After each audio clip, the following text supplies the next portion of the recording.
For a while now, I've been looking for a way to talk with you about correspondence games. And it looks like life is giving me a chance to do that. A couple of months ago, I was in Korea visiting the Korea Prime Minister Cup, and as we were taken to the tournament venue up in the mountains, I was sitting on the bus next to Jeremy, who represented Guatemala at this tournament. We started talking about this and that, and it turned out that Jeremy was a fan of correspondence games. Okay, not exactly a fan, he pretty much plays all his games that way. This might be as good a time as any to tell you what correspondence games are, because if you started playing Go in the last 5 years or so, I bet you never played a correspondence game, because why would you?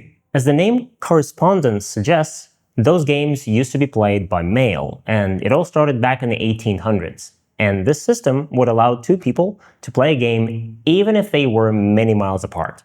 One of the first recorded chess games that was played this way was organized in 1824 between two cities, London and Edinburgh. The players would mail their moves, the telephone hadn't been invented yet, and as you can imagine, it took a while, around 4 years. This was the famous Scotch game, and Edinburgh won, by the way. Then there was telegraph, then phone calls, now the internet. We're living in the 21st century, but I remember that when I was a teenager, I played several chess games with friends over phone calls in this correspondence mode. The internet wasn't widely available yet. Sounds a bit hard to believe today, I agree. Nowadays, transferring information from point A to point B is easier than ever, but correspondence games are still alive, except now the moves are made online. Time in such games is not counted in minutes, but rather in days or weeks. So whenever you're free, you open your game to discover that your opponent already played a move. You think, make a response, and close the game. The opponent is likely not online, so you won't see his next move until later today or tomorrow, or next week if he's busy. This format is convenient if you're a very busy person living in the modern world who doesn't have 2 undistracted hours to play a full game, but this way you still get a chance to play Go. It's just that your games get stretched out to a month or two. It also makes sense to play several games at once so that you wouldn't be just making one move per day. These days you can play this way on OGS, but before that, there was a special Go server just for correspondence games, Dragon Go server. It was created back in 2001, and through some ups and downs, it's still on today. And that's where Jeremy plays. He says he mostly learned to play Go through those weekly sessions of playing on DGS every Saturday at the local cyber cafe. And yes, back in the day we had cyber cafes where we could access the internet. The reason I'm making this video though is the game that Jeremy played back in 2003 when he was just getting into Go. So, we're going to look at the beginner's game, you're asking me? Wait till you hear the time settings for it. They were 1 year main time and with 11 periods of 30 days Byoyomi. Such a game could last a long time, and it did. In fact, at some point, they were contacted by the site admin that he was going to restrict the time settings to 3 months main time and 1 month Byoyomi, because he told them he wasn't sure if the site would still exist in 5 years. It would be a bit awkward to announce the shutdown, and then they just have to wait another 5 years for Jeremy to finish his game. Fast forward to present day, the website is still around. Jeremy's starting rank was 29Q. He was still living in Belize at the time. Then, a few months later, he moved to Guatemala and learned Spanish to a comfortable fluent level by the time the game ended. It's also normal to get a little stronger while you're playing a correspondence game, because it takes some time and you keep learning new things as you go along. However, this game took so long that Jeremy was already 6Q by the time it ended. I've never heard anything like that. This also makes this game seem really bizarre. It's as if it's played by AI that discovers how to play Go as it goes. Let's have a look. I won't really make any commentary on the opening because, well, you'll see why. Jeremy is playing black.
Now we can already see that this game that started with some chaotic moves in the center is quickly transforming into something a lot more coherent and comprehensible. An almost modern-looking 3-3 invasion was played in this corner. And now, for an easy game, white should just separate these stones while they have a chance. Black should have connected here, and if they didn't, then this is a simple way, keeping your opponent's stone separated. This is a very usual advice. In the game, white kicks, which allows black to connect.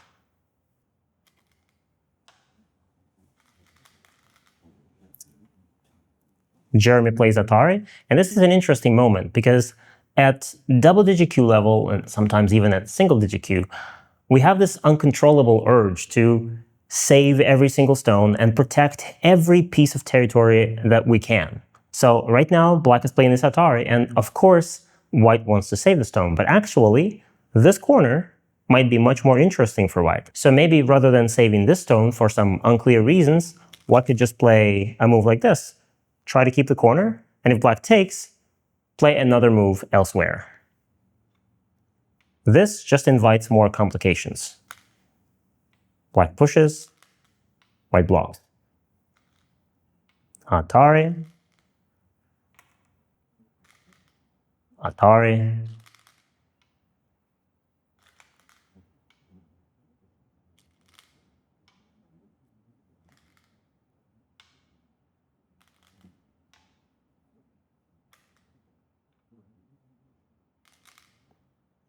This is white Sente. This is also Sente.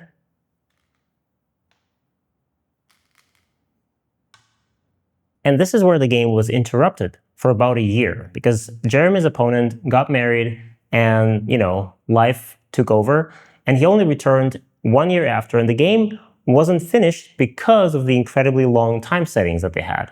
They saved white from losing the game on time, and the game continued.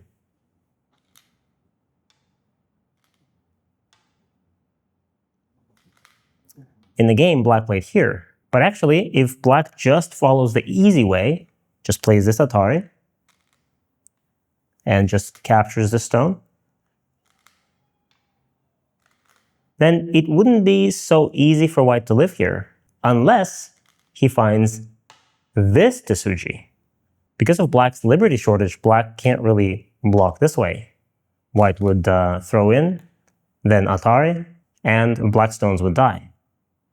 Black would have to connect here, white would play like this, and white can live. I just thought that I'd share this interesting Tsuji with you guys. White makes shape, Atari, and the same shape here. Atari, and instead of responding here, very correctly, Jeremy plays here. It's a sign that black has already become stronger. Well, a whole year just passed. White plays here. Is this a threat? Probably not. Gotta be very careful with such moves. If black can ignore this, black can start enclosing from the outside and maybe white will die. In the game, Jeremy responds, and white blocks again. Gotta be double careful with a move like this, because this is definitely not a threat. Jeremy can see that, and that means that black takes the vital point, very strong move, and white is starting to suffocate here.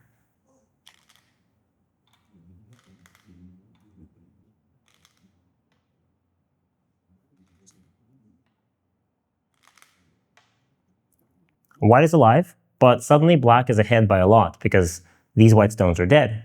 This point at the top seems to be very important, so black can start doing very simple things now.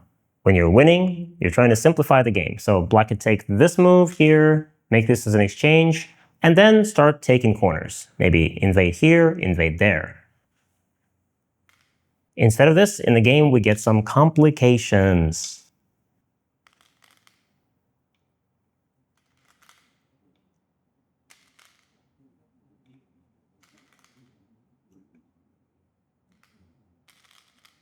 Instead of connecting, Atari.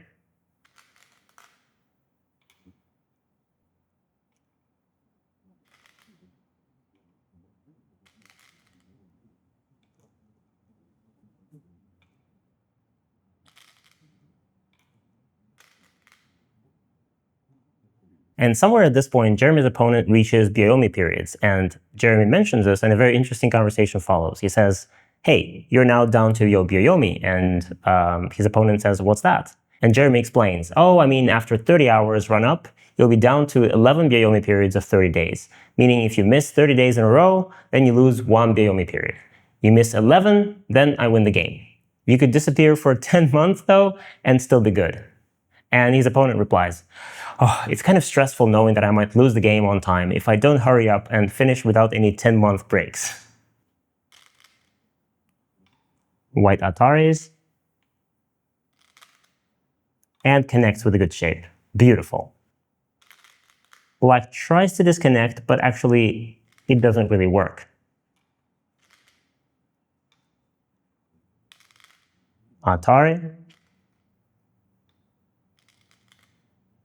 Atari, and black can't connect here.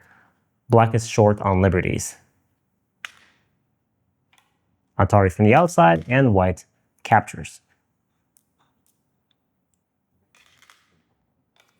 White just resurrected all these stones, and the game is suddenly close again. After this exchange, white notices there's a problem here and connects here. Shape. It would be so much better for white to play a tiger's mouth here, blocking the corner and connecting all the stones. And now black pushes here and plays this. This is a game-deciding moment. We've already talked in this game about how when you're just starting to play, you like to protect everything and respond to everything directly. And right now, of course, black is threatening to keep moving on the left, and white wants to block it. But before that, white needs to take a closer look at this, because there's a bigger threat. Black is threatening to cut here and disconnect these stones. So as much as you would like to block, white needs to connect here, connect the stones, and the game would still be close. But in the game, white blocks, black cuts, and these 13 stones are dead, which puts black firmly in the lead.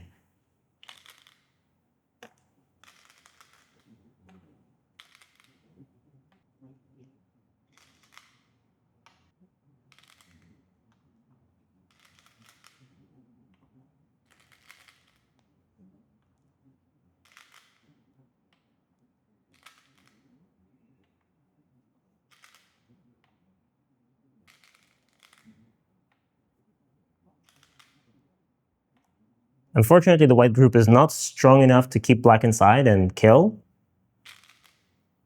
So white 10 keys here.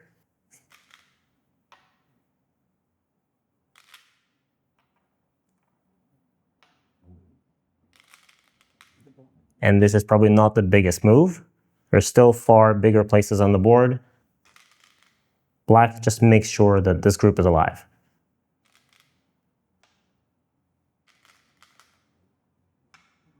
Nice shape.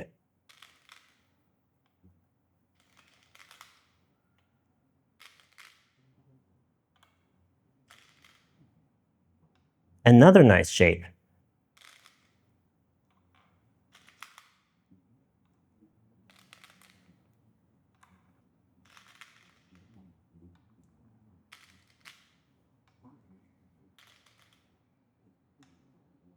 Notice how much this game has transformed from the beginning up until now. By this moment, the game has been running some 3 years now, and of course, both players have become a lot stronger. Jeremy's opponent probably had this break because he was getting married, so Jeremy was playing this whole time, and black's shapes are making a lot of sense right now. From those first moves in the center to near AI precision in this area.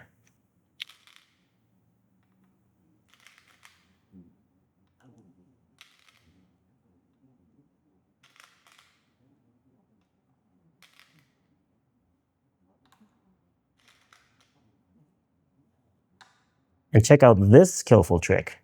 Black is playing this in Sente.